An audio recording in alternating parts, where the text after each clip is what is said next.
that older trees are still healthy. Just about 4:47 now, time to check in with Storm Center 7 meteorologist Britley Ritz, and that air quality is really the talk of this right now. It's so bad. It seems to be worse than last time, and quite frankly, it is.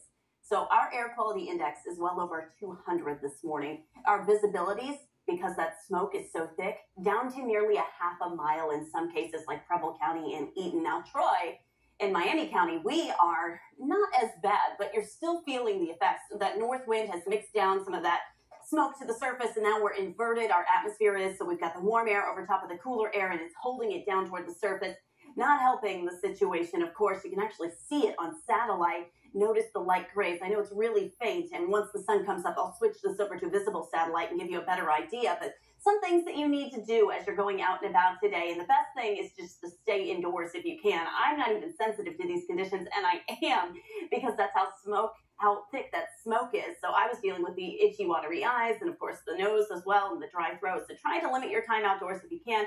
Wear a mask if you're sensitive to these conditions, and also minimize your driving time as well. That doesn't help the situation either. That area of low pressure now well off to our east, high pressure setting in, and as that high sets in, the cold front moves out, and it spins counterclockwise, or rather clockwise, and pulls in more of that southerly wind here and warms this up and becomes more humid. So that warm, moist air ahead of the next warm front is going to allow for the chance for thunderstorms and bring in the potential for a few of them to become strong Thursday into Friday and again into Saturday. Watching that very closely. With that being said, the Storm Prediction Center has us under a marginal risk for strong to severe storms. It's a small risk on the very low end of things for wind. That's going to be our biggest concern. And a lot of this is happening through the evening hours. I want you to take a look and into the overnight. So the energy kind of weakens a little bit, hence why our threat's on the lower end of things.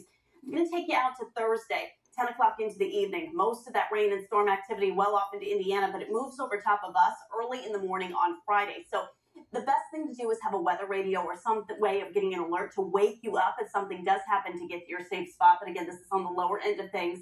Lingering showers and thunderstorms through the evening on Friday, and then again pushing into Saturday. So we'll watch Saturday as well for that threat for stronger storms. As for rainfall totals through Sunday, we can pick up over 1.5 inches of rain. That will help with the drought situation for sure.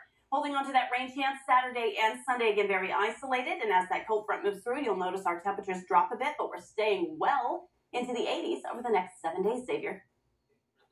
As you head out the door this morning, be sure to turn your car radio to AM 1290 and News 95.7 WHIO. Our friend Larry Hanskin joins us live from our radio studios with what they're working on right now. Larry, good morning. Yeah, good morning, Xavier, and we'll help you get through the haze of this Wednesday with the top stories of the day, keeping an eye on the air quality. Also, Jake McDonough in with his team traffic updates, and as the 4th of July weekend approaches, a champion competitive eater weighs in on the question that has plagued philosophers for decades. Is a hot dog a sandwich? We'll tell you on Miami Valley's Morning News. No, Larry, it is not a sandwich, and I don't care what he says. That's my opinion, and I'm sticking to it. Thanks, Larry. The time is now 4:50 and 61 degrees. Still